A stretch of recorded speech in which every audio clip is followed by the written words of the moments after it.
बच्चों, हम लोग आव्यूह के सवाल कर रहे थे, मैट्रिक्स के सवाल कर रहे थे।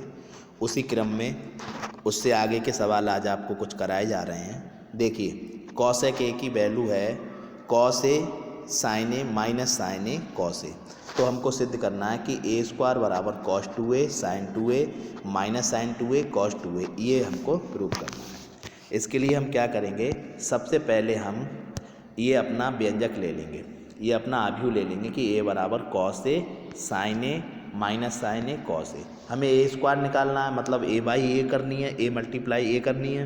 तो हमने पहले अपना इस ए का ये मान लिखा cause A sin A minus sin A cause ए, फिर दूसरा मान लिखा, फिर हमने इनको गुणा किया।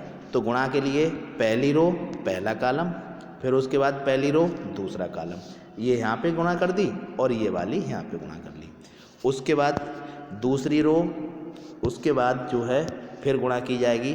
तो उसमें तुम्हारा जो होगा दूसरी रो पहला कॉलम, ये आ गई यहाँ पे गुणाई इसकी, और दूसरी रो और दूसरा कॉलम इसकी गुणाई ये यहाँ पे आ गई। अब इन गुणा को लिखने के बाद में अब हम देखेंगे, देखो क्या होता है कि देखो ये कॉज और कॉज की गुणा कॉज स्क्वायर हो गई माइनस साइन स्क्वायर ए हो गई, इधर 2 साइन ए कॉज ए हो गई, इधर माइनस का 2 साइन ए कॉज ए हो गया, और ये माइनस का साइन स्क्वायर ए कॉज स्क्वायर हो गया।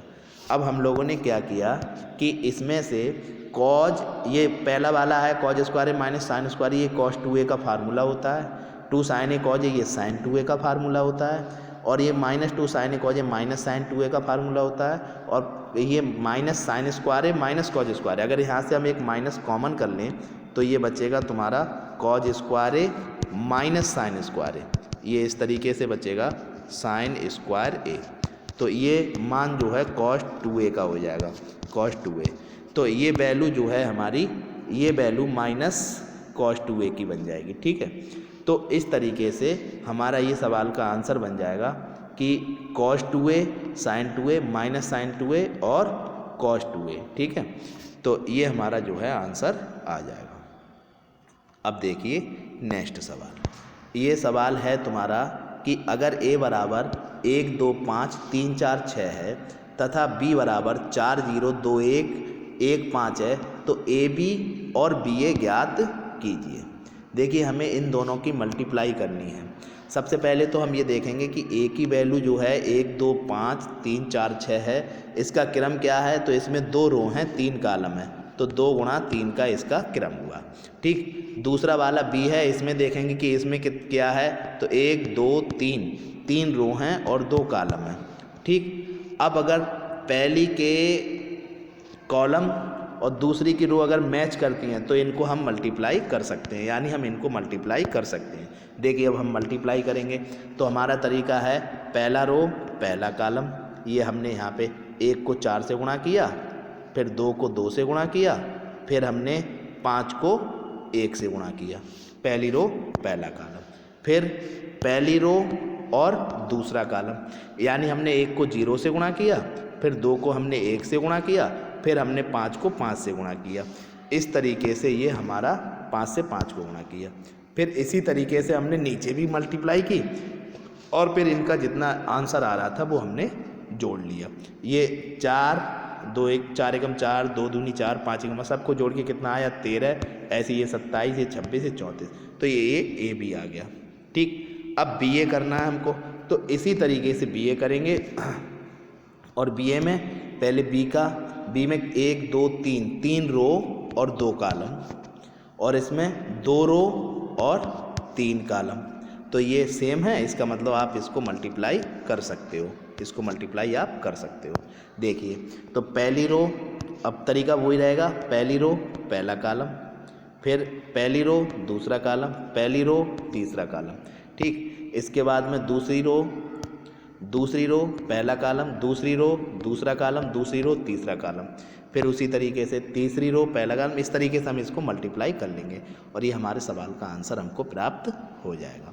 अब देखिए अगला सवाल है, ये लघुत्तरीय सवाल है हमारा कि यदि समीकरण x y z के मान ज्ञात करने हैं जबकि ये दोनों बराबर हैं, और ये दोनों तभी बराबर हो सकते हैं जब इनके सभी अवयव बराबर हों। मतलब संगत अवयव बराबर हो। तो x प्लस वाई का जो मान है, x प्लस पहला अवयव पहले के बराबर होगा तो x प्लस वाई का मान 6 हो जाएगा, और 2 का मान 2 के बराबर, 5 प्लस जेड का मान 5 के बराबर, 5 प्लस जेड का मान 5 के बराबर, और एक्स वाई का मान 8 के बराबर। अब देखिए 5 प्लस जेड का मान 5 के बराबर, अगर इसको हम सॉल्व करें तो यहाँ पर जेड बराबर 0 आ जाएगा, क्योंकि ये 5 उधर माइनस में चले जाएंगे, फिर ये 0 हो जाएगा। इसका मान निकालने के बाद हम लोग क्या करेंगे कि जेड का मान इस समीकरण में जो बाई बराबर 6 माइनस एक्स है, बाई का मान यहाँ पे लगा देंगे, और बाई का मान यहाँ पे लगाने के बाद देखो बाई का मान कितना है 6 माइनस एक्स, ठीक। फिर ये x square minus 6x plus 8 एक द्विघात बन गई, द्विघात बन गई, यहाँ से हम x की वैल्यू लेंगे जो कि 2 और 4 आ जाएगी, ठीक। जब x बराबर 2 रखेंगे तो y की वैल्यू 4 मिलेगी, x बराबर अगर 2 रखोगे तो y की वैल्यू 4 आ जाएगी, और अगर x बराबर 4 रखोगे तो y की वैल्यू 2 आ जाएगी।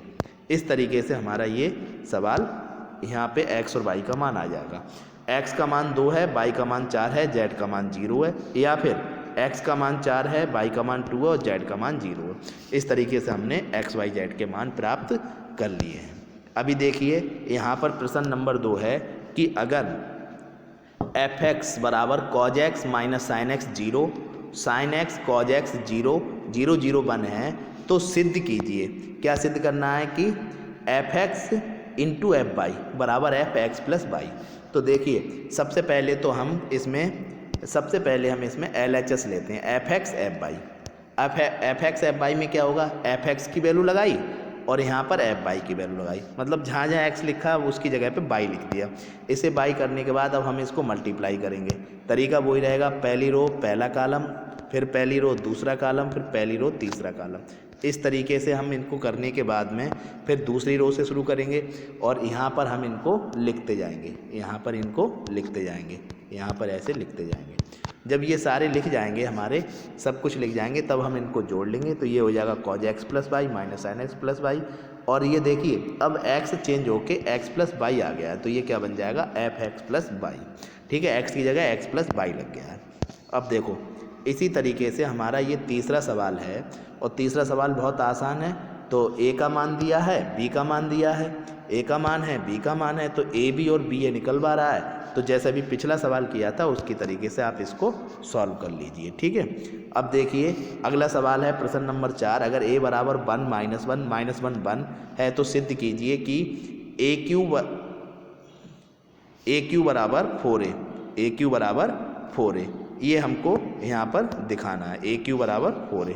तो देखिए क्या करना है हमको, देखिए a का मान लिया, a स्क्वायर किया, a स्क्वायर मतलब a और a को मल्टीप्लाई किया, वही तरीका, पहला रो पहला कॉलम, पहली रो दूसरा कॉलम, फिर उसके बाद दूसरी रो पहला कॉलम, दूसरी रो दूसरा कॉलम, वो हमने यहाँ पे लिख लिया। और इन लिखने के बाद में इन सबको जोड़ लिया, ये हमारा आंसर आ गया किसका, a स्क्वायर का। जब a स्क्वायर का आंसर आ जाएगा फिर हम लेंगे a क्यू का मतलब होगा a स्क्वायर को एक बार a से और मल्टीप्लाई करना, फिर हम इनको मल्टीप्लाई करेंगे और मल्टीप्लाई करके ये आंसर आएंगे। फिर हम इसमें से 4 अगर कॉमन निकाल लें तो 4 कॉमन करके 1 माइनस 1 और 1 बचेगा, और ये वैल्यू जो है a की है, तो ये मान कितना हो जाएगा, 4a हो जाएगा। और इस प्रकार हमारा ये सवाल प्रूव हो जाता है, ठीक है। अब देखिए अगला सवाल क्या है कि यदि 2x प्लस 3 बराबर 2x प्लस 3 एक है, 1 2 माइनस 3 0 दूसरा है, और x 8 तीसरा है, तो कह रहे हैं x का मान बता दो कितना है। सबसे पहले हमें इनको तीनों को मल्टीप्लाई करना पड़ेगा, इन तीनों को मल्टीप्लाई करना पड़ेगा। देखिए 2x प्लस 3 पहली रो पहला कॉलम, तो 2x 2x एकम 2x और 3 3 9, ये पहला बन गया। फिर पहली रो दूसरा कॉलम, 2 दूनी 4x और 0, ये दूसरा बन गया 4x का, ठीक है। और x प्लस 8 है। जब ये 2 की मल्टीप्लाई जब हो गई हमारी, फिर हम इन 2 की मल्टीप्लाई करेंगे। तो देखिए पहला रो पहला कॉलम, तो 2x माइनस 9 को x से गुणा किया, 2x स्क्वायर माइनस 9x, ठीक है। और 4x स्क्वायर को जब 8 से गुणा किया तो 32x, ठीक है। अब इस तरीके से ये मान 0 के बराबर आ गया। अब हमारी समीकरण बन गई 2x स्क्वायर प्लस 23x बराबर 0।